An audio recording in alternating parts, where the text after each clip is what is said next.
خوش آمدید۔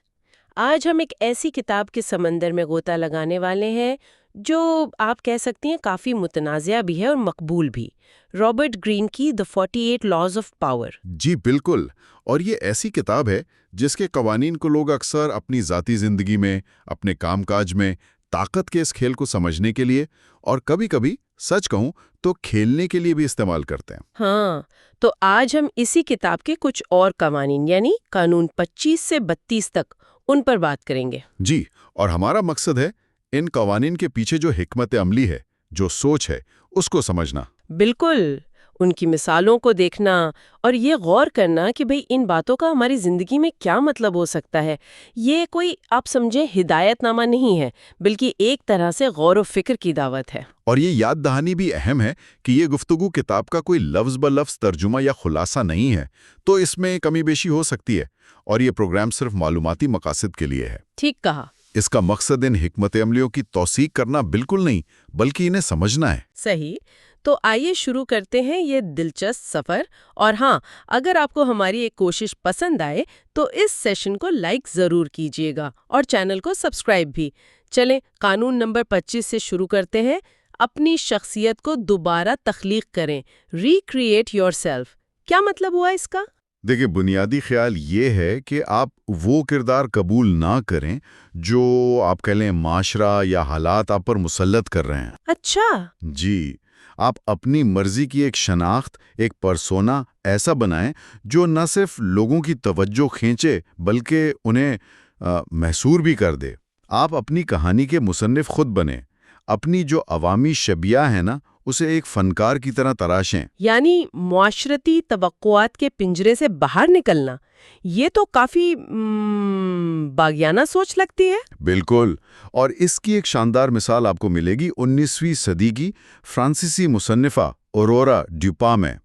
انہوں نے معاشرے کا دیا ہوا زنانہ کردار بالکل مسترد کر دیا۔ اچھا۔ انہوں نے جارج سینڈ کا مردانہ کلمی نام اپنایا، مردانہ لباس پہننا شروع کیا، سگار پیتی تھیں، اور اس زمانے میں جو صرف مردوں کی محفلیں سمجھی جاتی تھی نا، دانشوروں کی، فنکاروں کی، ان میں نہ صرف گئیں بلکہ ان پر چھا گئیں۔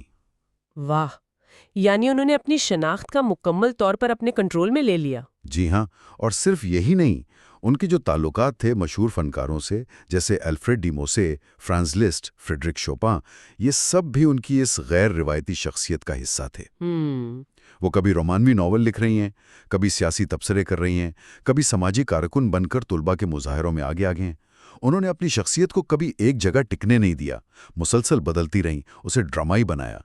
تو گرین کہتا ہے کہ اپنی عوامی شبیہ پر یہ کنٹرول اور اسے یہ ڈرامائی انداز دینا، یہ طاقت کا ایک اہم ذریعہ ہے۔ تو آج کی دنیا میں اس کا عملی اطلاق کیا ہو سکتا ہے؟ کیا یہ صرف دکھاوا نہیں ہو جائے گا؟ دیکھیں، یہ ایک نازک توازن ہے۔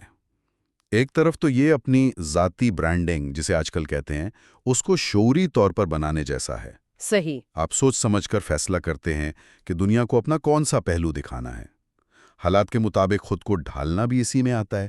لیکن دوسری طرف اگر یہ آپ کی اصل ذات سے بالکل ہی کٹ جائے تو پھر یہ کھوکھلاپن یا آپ کہہ لیں دھوکہ دہی بن سکتا ہے۔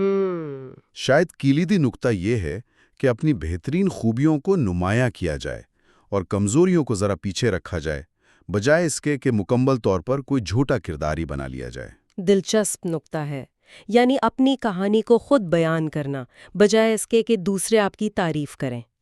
چلیں اگلے قانون کی طرف بڑھتے ہیں۔ قانون نمبر 26، اپنے ہاتھ صاف رکھیں۔ Keep your hands clean. یہ تو سننے میں ہی تھوڑا خطرناک لگتا ہے۔ جی، یہ بظاہر بہت سرد مہری والا قانون لگتا ہے۔ اس کا مطلب یہ ہے کہ آپ کبھی بھی کسی غلطی، کسی گندے کام یا کسی ناخوشگوار فیصلے سے براہ راست جڑے ہوئے نظر نہ آئیں۔ اچھا۔ اگر کوئی غلطی ہو جائے تو الزام کسی اور پر ڈالنے کے لیے قربانی کا بکرا یعنی اسکیپ کوٹ تلاش کریں، یا اگر کوئی مشکل یا غیر مقبول کام کروانا ہو تو کسی اور کو اعلیٰ کار یعنی کیٹس پا کے طور پر استعمال کریں۔ قربانی کا بکرا، یہ تو سمجھ آتا ہے۔ تاریخ میں اس کی مثالیں تو بھری پڑی ہوں گی، ہے نا؟ بالکل۔ کتاب میں چین کے مشہور جنگجو جنرل کاؤ کاؤ کی مثال ہے۔ جب فوج میں اناج کی کمی کی وجہ سے بغاوت کا خطرہ ہوا تو اس نے سب کے سامنے اپنے سپلائی آفیسر پر راشن کم تولنے کا الزام لگایا اور اسے سزائے موت دے دی۔ حالانکہ اصل حکم شاید خود کاؤ کا ہی تھا۔ اس طرح فوج کا غصہ بھی ٹھنڈا ہو گیا اور اس کی اپنی ساکھ بھی بچ گئی۔ اسی طرح امریکی صدر روزویلٹ کے ایک ساتھی تھے، لوئس ہوو۔ وہ پس پردہ صدر کے لیے کئی مشکل متنازع کام کرتے تھے، اور اگر کچھ گڑبڑ ہوتی تو الزام اکثر ان پر آتا تھا، جس سے صدر کی شبیہ محفوظ رہتی تھی۔ تاریخ میں بادشاہوں کے جو پسندیدہ درباری ہوتے تھے وہ اکثر اسی کام آتے تھے۔ اور یہ کیٹس پو والی بات کیا ہے؟ بلی کا پنجہ، یہ کیا چیز ہے؟ یہ ایک محاورہ ہے۔ اس کا مطلب ہے کسی دوسرے شخص کو استعمال کر کے اپنا کام نکلوانا، خاص طور پر کوئی خطرناک یا ناپسندیدہ کام، تاکہ آپ خود محفوظ رہیں اور آپ کا نام بھی خراب نہ ہو۔ کتاب میں مثال ہے مصر کی ملکہ کلیوپاترا کی۔ اچھا، کلیوپاترا کی؟ جی، انہوں نے پہلے جولیس سیزر اور پھر مارک اینٹنی جیسے طاقتور رومی رہنماؤں کو استعمال کیا۔ ان کی مدد سے نہ صرف اپنے حریف بہن بھائیوں جیسے بطلیمیس تیرا اور آرسنیا چہارم کو راستے سے ہٹایا، بلکہ اپنے دوسرے دشمنوں کا بھی صفایا کروایا۔ کیا مال ہے! وہ خود ان کاموں میں براہ راست ملوث نظر نہیں آئیں، بلکہ ان رومی جنرلوں کو اپنی محبت اور ذہانت سے قائل کیا کہ یہ کام ان کے اپنے مفاد میں ہیں۔ وہ معصوم بنی رہیں جبکہ ان کے مقاصد پورے ہوتے رہے۔ یہ تو بہت ہی چالاکی ہے، لیکن کیا آج کے دور میں جہاں ہر طرف شفافیت کا اتنا شور ہے، یہ ممکن بھی ہے؟ اور کیا یہ اخلاقی طور پر درست ہے؟ یہیں پر معاملہ پیچیدہ ہو جاتا ہے۔ ایک سطح پر دیکھیں تو یہ ذمہ داری سے بھاگنا ہے، جی، لیکن دوسری سطح پر کیا ایک لیڈر کے لیے یہ ضروری نہیں کہ وہ اپنی ساخت اور اختیار کو برقرار رکھے تاکہ وہ بڑے مقاصد حاصل کر سکے؟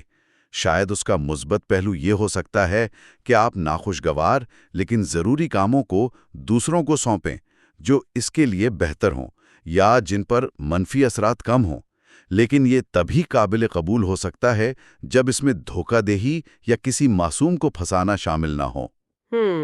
اصل چیلنج یہ ہے کہ اپنی ساخت کیسے بچائی جائے بغیر کسی اور کو غیر منصفانہ طور پر قربان کیے۔ یہ واقعی ایک مشکل توازن ہے۔ چلیں آگے بڑھتے ہیں قانون نمبر 27 کی طرف۔ لوگوں کی یقین کرنے کی ضرورت سے فائدہ اٹھا کر ایک فرقہ جیسا حلقہ بنائیں۔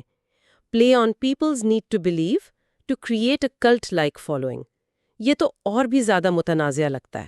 جی ہاں، کیونکہ یہ براہ راست لوگوں کی نفسیات سے کھیلتا ہے۔ قانون یہ کہتا ہے کہ انسانوں میں فطری طور پر کسی نہ کسی چیز پر، کسی مقصد پر، کسی شخصیت پر یقین کرنے کی شدید خواہش ہوتی ہے۔ اچھا، اگر آپ اس خواہش کا مرکز بن جائیں، لوگوں کو یقین کرنے کے لیے کچھ نیا، کچھ پرجوش دے دیں، تو آپ بے پناہ طاقت اور وفاداری حاصل کر سکتے ہیں۔ یعنی ایک طرح سے مسیحا بن جانا۔ کچھ ایسا ہی۔ کتاب میں 17ویں صدی کے اٹلی کے ایک شخص فرانچیسکو جوزیپے بوری اس کی مثال دی ہے۔ اس نے دعویٰ کیا کہ اس کی ملاقات فرشتہ میخائیل سے ہوئی ہے۔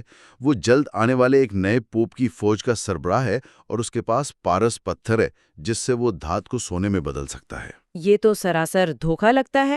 لوگوں نے یقین کر لیا؟ حیران انگیز طور پر ہاں۔ اس نے اپنے پیروکاروں سے کہا کہ وہ اپنی ساری دولت اسے دے دیں اور غریبی کا حلف اٹھائیں۔ اس نے ایک بہت ہی پراسرار اور کرشماتی شخصیت بنائی۔ جب اس پر الزامات لگتے تو وہ خاموش ہو جاتا، جس سے اس کا اسرار اور بڑھ جاتا۔ عجب! اس نے کبھی واضح، ٹھوس وعدے نہیں کیے، ہمیشہ مبہم باتیں کی جن کے کئی مطلب نکل سکتے تھے۔ اس نے اپنے ماننے والوں کے لیے ایک باقاعدہ تنظیم بنائی، 6 درجے رکھے، اور ہم بمقابلہ وہ کی ذہنیت کو ہوا دی، یعنی یہ تاثر دیا کہ صرف اس کے پیروکاری سچے ہیں، باقی سب گمراہ ہیں۔ یہ تو کسی بھی جدید کلٹ کی کہانی لگتی ہے۔ کیا اس قانون کا کوئی مثبت پہلو بھی ہو سکتا ہے؟ اگر ہم کلٹ کے منفی مطلب سے ہٹ کر دیکھیں تو بنیادی اصول ہے لوگوں کو ایک مشترکہ مقصد یا یقین کے گرد اکٹھا کرنا۔ اخلاقی طور پر اس کا اطلاق یوں ہو سکتا ہے کہ آپ ایک حقیقی مثبت ویژن پیش کریں اور مشترکہ اقدار کی بنیاد پر ایک کمیونٹی بنائیں، جیسے کوئی سماجی تحریک، کوئی خیراتی تنظیم، یا حتیٰ کہ ایک کمپنی کا کلچر جو اپنے ملازمین کو ایک بڑے مقصد کا حصہ محسوس کرائے۔ صحیح۔ کلید یہ ہے کہ یہ حقیقی جذبے، شفافیت اور مثبت اقدار پر مبنی ہوں، نہ کہ لوگوں کی کمزوریوں سے فائدہ اٹھانے یا ہیرا پھیری پر۔ لوگوں کو امید دینا اور انہیں ایک مثبت مقصد کے لیے اکٹھا کرنا، یہ بذات خود طاقتور ہو سکتا ہے۔ بات تو صحیح ہے، ایک مشترکہ مقصد لوگوں کو جوڑتا ہے۔ اچھا، اگر آپ کو یہ گفتگو دلچسپ لگ رہی ہے اور آپ انسانی نفسیات اور حکمت عملی کی ان گہرائیوں کو سمجھنے میں ہمارے ساتھ ہیں تو ہمیں آپ کے لائکس اور سبسکرائبشن سے حوصلہ ملے گا۔ اب چلتے ہیں قانون نمبر 28 کی طرف، جرأت کے ساتھ میدان میں اتریں، انٹر ایکشن ود بولڈنس۔ یہ قانون کہتا ہے کہ اگر آپ کسی کام کے بارے میں ہچکچاہٹ یا شک کا شکار ہیں نا، تو بہتر ہے کہ اسے نہ کریں۔ اچھا، آپ کے شکوک و شبہات آپ کے عمل میں ظاہر ہوں گے اور آپ کی کامیابی کے امکانات کم کر دیں گے۔ بزدلی اور ہچکچاہٹ خطرناک ہیں۔ جب آپ نے عمل کرنے کا فیصلہ کر لیا ہے تو پھر پوری جرأت، پورے اعتماد اور دلیری سے قدم بڑھائیں۔ شیر بنیں، خرگوش نہیں۔ یعنی fake it till you make it والا معاملہ ہے یا واقعی دلیر ہونا ضروری ہے؟ گرین کا کہنا ہے کہ جرأت خود ایک طاقت ہے۔ یہ لوگوں کو متاثر کرتی ہے، آپ کی طرف متوجہ کرتی ہے اور آپ کے مخالفین کو خوفزدہ بھی کر سکتی ہے۔ اس کی ایک مثال وہ دیتے ہیں 16ویں صدی کے اطالوی مصنف پیٹرو ایریٹینو کی۔ ایریٹینو؟ جی، وہ ایک معمولی جوتا ساز کا بیٹا تھا، لیکن اپنی بے باکی، اپنی حاضر جوابی اور قلم کی طاقت سے اس نے اس وقت کے طاقتور ترین لوگوں، پوپوں، بادشاہوں، حتیٰ کہ مائیکل اینجلو جیسے عظیم فنکار کو للکارا اور ان سے پیسے بھی بٹورے۔ کمال ہے۔ اسے شہزادوں کا عذاب، اسکورج آف پرنسز کہا جاتا تھا۔ اس کی طاقت اس کی قابلیت سے زیادہ اس کی جرأت میں تھی۔ اور کولمبس کی مثال بھی اسی ضمن میں آتی ہے نا؟ جی ہاں، جب کرسٹوفر کولمبس نے ہندوستان تک مغربی راستے کی تلاش کے لیے اپنی مہم کی مالی مدد کے لیے اسپین کے بادشاہ فرڈینینڈ اور ملکہ ایزابیلا سے رابطہ کیا تو اس کے مطالبات انتہائی جرأت مندانہ تھے۔ اس نے سمندروں کا عظیم ایڈمرل کا خطاب مانگا، دریافت شدہ تمام زمینوں کا وائسرائے اور گورنر بننے کا حق مانگا، اور ان علاقوں سے حاصل ہونے والی تمام آمدنی کا 10% حصہ مانگا۔ باپ رے، ایک نامعلوم مہم جو کی طرف سے یہ تو بہت زیادہ تھا۔ بالکل ناقابل یقین حد تک گستاخانہ تھا، لیکن گرین کے مطابق اسی جرأت نے دربار کو متاثر کیا اور انہیں یہ سوچنے پر مجبور کیا کہ شاید یہ شخص واقعی کچھ غیر معمولی کرنے کی صلاحیت رکھتا ہے۔ تو عملی طور پر اس کا مطلب یہ ہوا کہ جب آپ کوئی قدم اٹھائیں تو ہچکچاہٹ نہ دکھائیں؟ بالکل، خطرات کا جائزہ لینا ضروری ہے، حقیقت پسند بننا بھی اہم ہے، لیکن جب آپ نے عمل کا فیصلہ کر لیا تو پھر پوری قوت اور اعتماد سے آگے بڑھیں۔ آپ کی جرأت دوسروں کو قائل کر سکتی ہے اور آپ کے لیے راستے کھول سکتی ہے۔ بزدلی اکثر آپ کو وہیں لے جاتی ہے جیسے آپ ڈر رہے ہوتے ہیں۔ یہ بات قابل غور ہے۔ آگے بڑھتے ہیں قانون نمبر 29 کی طرف، انجام تک کی منصوبہ بندی کریں، plan all the way to the end. یہ تو کافی سیدھا سا لگتا ہے۔ بظاہر سیدھا ہے، لیکن اکثر لوگ اس پر عمل نہیں کرتے۔ گرین کہتا ہے کہ زیادہ تر لوگ صرف پہلا قدم سوچتے ہیں یا وقتی کامیابی پر خوش ہو جاتے ہیں۔ وہ یہ نہیں سوچتے کہ ان کے عمل کے طویل مدتی نتائج کیا ہوں گے، ممکنہ رکاوٹیں کیا آ سکتی ہیں، یا ان کی کامیابی پر دوسروں کا رد عمل کیا ہوگا۔ قانون کہتا ہے کہ اختتام سب سے اہم ہے۔ آپ کو نہ صرف اپنا مقصد واضح طور پر معلوم ہونا چاہیے، بلکہ وہاں تک پہنچنے کے تمام ممکنہ راستوں، رکاوٹوں، موڑ اور نتائج کا پہلے سے اندازہ لگانا چاہیے۔ یعنی صرف شطرنج کی پہلی چال نہیں، بلکہ کھیل کے اختتام تک سوچنا، جیسے اینڈ گیم۔ بالکل، جو لوگ انجام تک کی منصوبہ بندی نہیں کرتے وہ اکثر آدھے راستے میں بھٹک جاتے ہیں، یا ان کی محنت کا پھل کوئی اور لے جاتا ہے، یا وہ کسی غیر متوقع مسئلے میں پھنس جاتے ہیں۔ منصوبہ بندی کا مطلب صرف ایک لائحہ عمل بنانا نہیں، بلکہ ممکنہ جوابی چالوں، حالات کی تبدیلیوں اور یہاں تک کہ قسمت کے اتار چڑھاؤ کو بھی ذہن میں رکھنا ہے۔ مکمل کنٹرول تبھی حاصل ہوتا ہے جب آپ نہ صرف کھیل شروع کرنا جانتے ہوں، بلکہ اسے اپنی شرائط پر ختم کرنے کا منصوبہ بھی رکھتے ہوں۔ اس کا اطلاق تو زندگی کے ہر شعبے میں ہو سکتا ہے، چاہے وہ کیریئر ہو، کاروبار ہو یا کوئی ذاتی منصوبہ۔ یقیناً، طویل مدتی ویژن رکھنا، ممکنہ چیلنجز کے لیے پہلے سے تیاری کرنا اور ہنگامی منصوبے یعنی کنٹینجنسی پلانز بنانا، یہ سب اسی قانون کا عملی پہلو ہے۔ یہ صرف دوسروں کو ہرانے کے بارے میں نہیں، بلکہ اپنے مقاصد کو مؤثر اور پائیدار طریقے سے حاصل کرنے کے بارے میں ہے۔ بہت اہم نکتہ ہے۔ اب قانون نمبر 30، اپنے کامیابیوں کو آسان دکھائیں، میک یور اکمپلشمنٹ سیم ایفرٹلیس۔ یہ تھوڑا متضاد نہیں لگتا؟ ہم تو محنت کی عظمت کے گن گاتے ہیں۔ یہ قانون محنت کی نفی نہیں کرتا، بلکہ اس کی نمائش کی نفی کرتا ہے۔ گرین کا کہنا ہے کہ جب آپ کوئی کام کرتے ہیں نا، خاص طور پر کوئی مشکل یا شاندار کام، تو وہ ایسا لگنا چاہیے جیسے آپ نے اسے بغیر کسی خاص محنت، مشقت یا چالاکی کے بڑی آسانی سے کر لیا ہو۔ اچھا۔ اپنی اصل محنت، گھنٹوں کی مشق اور وہ چھوٹی چھوٹی چالیں جو آپ نے استعمال کی، انہیں پردے کے پیچھے رکھیں۔ لیکن کیوں؟ محنت دکھانے سے تو شاید زیادہ عزت ملے۔ گرین کے مطابق نہیں۔ جب آپ کی کامیابیاں آسان اور قدرتی لگتی ہیں تو لوگ آپ کو خداداد صلاحیتوں کا مالک سمجھتے ہیں۔ وہ آپ کی ذہانت اور قابلیت سے مرعوب ہوتے ہیں۔ اس سے آپ کی طاقت اور وقار بڑھتا ہے۔ اگر آپ اپنی محنت اور تکنیک کا ڈھنڈورا پیٹتے ہیں تو کوئی بھی اسے سیکھ کر آپ جیسا بن سکتا ہے۔ آپ کا جادو ختم ہو جاتا ہے۔ عظیم جادوگر ہیری ہوڈینی اس کی بہترین مثال ہیں۔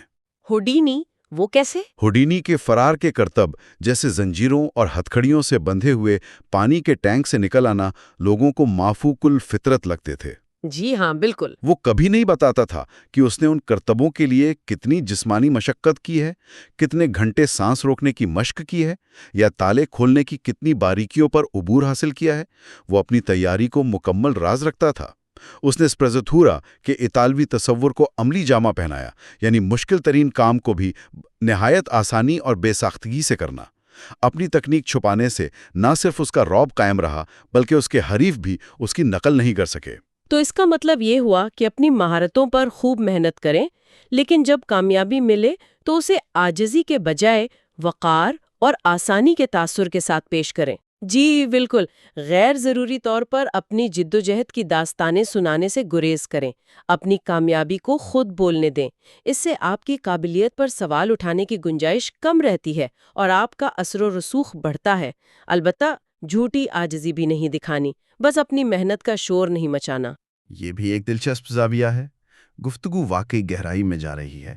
اگر آپ بھی ہمارے ساتھ اس سفر میں شامل ہیں اور کچھ نیا سیکھ رہے ہیں تو ایک لائک تو بنتا ہے۔ اب قانون نمبر 31، اختیارات کو کنٹرول کریں، دوسروں کو ان پتوں سے کھیلنے پر مجبور کریں جو آپ نے بانٹے ہیں۔ Control the options, get others to play with the cards you deal. یہ قانون کہتا ہے کہ بہترین قسم کا کنٹرول وہ ہوتا ہے جس میں دوسروں کو لگے کہ وہ آزادانہ انتخاب کر رہے ہیں، جبکہ حقیقت میں ان کے پاس موجود تمام آپشنز آپ نے پہلے سے طے کر رکھے ہوں اور ہر آپشن بالآخر آپ کے فائدے میں جاتا ہو۔ اچھا۔ آپ لوگوں کو انتخاب کا وہم دیتے ہیں، لیکن اصل میں انہیں اپنی مرضی کے راستے پر چلاتے ہیں۔ یعنی انتخاب کی آزادی کا سراب، ایک illusion۔ بالکل۔ اس کی ایک کلاسک مثال روس کے زار آئیون جہارم، المعروف آئیون دی ٹیربل، کی دی گئی ہے۔ وہ اپنے طاقتور امراء یعنی بویرز سے تنگ آ گیا تھا۔ اس نے ایک ڈرامہ رچایا اور ماسکو چھوڑ کر ایک دور دراز خانقاہ میں جا بیٹھا، یہ اعلان کرتے ہوئے کہ وہ تخت چھوڑ رہا ہے کیونکہ بویرز ملک کو تباہ کر رہے ہیں۔ اوہو۔ عوام میں بویرز کے خلاف شدید غصہ پیدا ہو گیا۔ پھر آئیون نے ایک وفد کے ذریعے عوام کو پیغام بھیجا کہ وہ واپس آنے کو تیار ہے، لیکن 2 شرائط پر۔ یا تو وہ اسے مکمل مطلق العنان اختیارات دیں کہ وہ غداروں سے نمٹ سکے، یا پھر وہ تخت چھوڑ دے گا اور ملک خانہ جنگی کا شکار ہو جائے گا۔ تو عوام کے پاس اصل میں کوئی اچھا انتخاب تھا ہی نہیں؟ یا یہ یا وہ، دونوں صورتوں میں مشکل نہیں۔ خانہ جنگی کے خوف سے عوام نے بویرز پر دباؤ ڈالا اور آئیون کو وہ تمام اختیارات دے دیے جو وہ چاہتا تھا۔ اس نے بظاہر عوام کو انتخاب دیا، لیکن دونوں آپشنز ایسے تھے جن کا نتیجہ آئیون کے حق میں ہی نکلنا تھا۔ گرین اس قانون کی کئی تکنیکیں بتاتا ہے، جیسے انتخاب کو اس طرح پیش کرنا کہ ایک آپشن واضح طور پر برا لگے، کلر دا چوائسز، جو آپ کی بات نہ مانے اس پر دباؤ بڑھانا، کمپیل دا ریلکٹنٹ، کھیل کے اصول یا میدان ہی بدل دینا، آلٹر دا پلینگ فیلڈ، آہستہ آہستہ مخالف کے اختیارات کم کرتے جانا، شرنک دی آپشنز، کمزور فریق کو 2 برے آپشنز میں سے ایک چننے پر مجبور کرنا، دا ہارنز آف اے ڈائلما۔ یہ تو کافی میکیاویلین لگتا ہے۔ کیا اس کا کوئی کن نقصان دہ استعمال ہو سکتا ہے؟ شاید، ہاں۔ مثلاً مینجمنٹ میں آپ اپنی ٹیم کو 2 یا 3 ایسے منصوبوں میں سے انتخاب کرنے کو کہہ سکتے ہیں جو سب کمپنی کے مقاصد کے مطابق ہوں۔ اس سے ٹیم کو خود مختاری کا احساس ہوتا ہے، حالانکہ حتمی سمت آپ نے ہی طے کی ہے۔ ٹھیک۔ یا والدین بچوں کو تو قابل قبول آپشنز دے سکتے ہیں کیا تم ابھی ہوم ورک کرو گے یا شام کے کھانے کے بعد؟ اہم یہ ہے کہ کیا آپ یہ تکنیک دوسروں کو کنٹرول کرنے اور ان کا استحصال کرنے کے لیے استعمال کر رہے ہیں یا پھر ایک متفقہ سمت میں آگے بڑھنے کے لیے جہاں سب کا کچھ نہ کچھ فائدہ ہو؟ یہ فرق اہم ہے۔ اب آج کے لیے آخری قانون نمبر 32، لوگوں کے تصورات سے کھیلیں، پلے ٹو پیپلز فینٹیسیز۔ یہ قانون کہتا ہے کہ سچائی اکثر تلخ، بدصورت اور غیر دلچسپ ہوتی ہے۔ لوگ اس سے بھاگنا چاہتے ہیں۔ وہ خوابوں، تصورات اور امیدوں میں پناہ لیتے ہیں۔ جو شخص لوگوں کے ان تصورات کو ابھار سکتا ہے، انہیں وہ سنہرے خواب دکھا سکتا ہے جو وہ دیکھنا چاہتے ہیں، وہ بے پناہ طاقت حاصل کر سکتا ہے۔ حقیقت پسندی کی اپیل اکثر کام نہیں کرتی، لیکن تصورات کی اپیل بہت طاقتور ہوتی ہے۔ یعنی لوگوں کو وہ بیچنا جو وہ خریدنا چاہتے ہیں، چاہے وہ حقیقت نہ ہو۔ اس کی ایک مثال گیوالب میں 16ویں صدی کے وینس سے دی گئی ہے۔ اس وقت وینس اپنی تجارتی اور سیاسی طاقت کھو رہا تھا اور زوال کا شکار تھا۔ لوگ ماضی کی شان و شوکت کے دنوں کو یاد کرتے تھے اور کسی معجزے کے منتظر تھے۔ اچھا۔ ایسے میں ایک شخص جس نے اپنا نام البراگاڈینو رکھا، اصل نام مامونیا تھا، وینس آیا اور دعویٰ کیا کہ وہ کیمیا گری سے دھات کو سونے میں بدل سکتا ہے۔ وہی پرانا پارس پتھر والا خواب پھر سے؟ بالکل۔ وینس کے مایوس اور خواب دیکھنے والے عوام اور حکمرانوں کے لیے یہ ایک امید کی کرن تھی۔ براگاڈینو نے بڑی شان و شوکت کا مظاہرہ کیا، اپنی دولت جو شاید اس نے پہلے کہیں اور سے حاصل کی تھی دکھائی، پراسرار انداز اپنایا اور وعدہ کیا کہ وہ جلد ہی وینس کے خزانے سونے سے بھر دے گا۔ اس نے عملی ثبوت دینے میں مسلسل تاخیر کی، بہانے بنائے، لیکن لوگوں کی امیدوں کو زندہ رکھا۔ کمال ہے۔ لوگ تلخ حقیقت یعنی معاشی زوال کا سامنا کرنے کے بجائے اس خوشکن تصور یعنی کیمیا گیری سے فوری دولت پر یقین کرنا چاہتے تھے۔ آخرکار اس کا بھانڈا پھوٹ گیا اور اسے سزائے موت ہوئی، لیکن جب تک اس نے لوگوں کے تصورات سے کھیلا وہ بہت طاقتور رہا۔ تو اس کا سبق کیا ہے؟ کیا ہمیں جھوٹے خواب بیچنے چاہیے؟ گرین کا نقطہ شاید یہ ہے کہ انسانی فطرت حقیقت سے زیادہ تصورات کی طرف مائل ہوتی ہے۔ اس کا مثبت استعمال یہ ہو سکتا ہے کہ آپ لوگوں کو ایک حقیقی اور قابل حصول ویژن دیں، انہیں امید دلائیں، ان کی امنگوں اور خوابوں سے جڑے۔ ایک لیڈر جو لوگوں کو ایک بہتر مستقبل کا خواب دکھا سکتا ہے، وہ انہیں متحرک کر سکتا ہے۔ مسئلہ تب پیدا ہوتا ہے جب یہ خواب جھوٹے وعدوں اور دھوکہ دہی پر مبنی ہوں۔ لوگوں کو مایوسی سے نکالنے کے لیے امید دلانا ایک بات ہے اور انہیں جان بوجھ کر گمراہ کرنا بالکل دوسری بات۔ یہ واقعی گہری باتیں ہیں۔ آج ہم نے قانون 25 سے 32 تک کا جائزہ لیا، اپنی شناخت کو اثر نو تخلیق کرنے سے لے کر ہاتھ صاف رکھنے، یقین کی طاقت استعمال کرنے، جرأت سے کام لینے، انجام تک منصوبہ بندی کرنے، کامیابیوں کو آسان دکھانے، اختیارات کنٹرول کرنے اور آخر میں لوگوں کے تصورات سے کھیلنے تک۔ جی، یہ تمام قانون طاقت کی جو پیچیدہ حرکیات ہیں نا، ان کی مختلف جہت دکھاتے ہیں۔ ان میں سے کچھ بظاہر بہت منفی لگ سکتے ہیں، لیکن ان سب کے پیچھے انسانی نفسیات اور سماجی تعاملات کی گہری سمجھ موجود ہے۔ بالکل۔ اہم نقطہ یہ نہیں کہ ان قوانین کو آنکھیں بند کر کے استعمال کیا جائے، بلکہ ان پر غور کیا جائے، ان کے اثرات کو سمجھا جائے اور یہ سوچا جائے کہ ان کے پیچھے چھپے اصولوں کو مثبت اور تعمیری انداز میں کیسے استعمال کیا جا سکتا ہے۔ بالکل، اور شاید سب سے بڑا چیلنج یہی ہے کہ ان حکمت عملیوں کو سمجھ کر ان کا شکار بننے سے کیسے بچا جائے، اور اگر کبھی استعمال کرنے کی نوبت آئے بھی تو اخلاقی حدود کا خیال کیسے رکھا جائے۔ سامعین کے لیے ہمارا آج کا سوال بھی اسی سے جڑا ہے۔ آپ قانون نمبر 25 یعنی اپنی شخصیت کو دوبارہ تخلیق کریں کو اپنے مقاصد کے حصول کے لیے مثبت اور تعمیری انداز میں کیسے استعمال کر سکتی ہیں بغیر اپنی اصلیت کھوڑے؟ اپنے خیالات نیچے تبصروں میں ضرور بتائیں۔ ہمارا آج کا سیشن یہیں ختم ہوتا ہے۔ ہم اگلے سیشن میں The 48 Laws of Power کے مزید قوانین پر بات کریں گے۔ اگر آپ کو یہ گفتگو پسند آئی اور آپ ایسی مزید گہرائی میں جانے والی گفتگو سننا چاہتی ہیں تو اس سیشن کو لائک کریں اور ہمارے چینل کو سبسکرائب کرنا نہ بھولیں۔ آپ کا شکریہ۔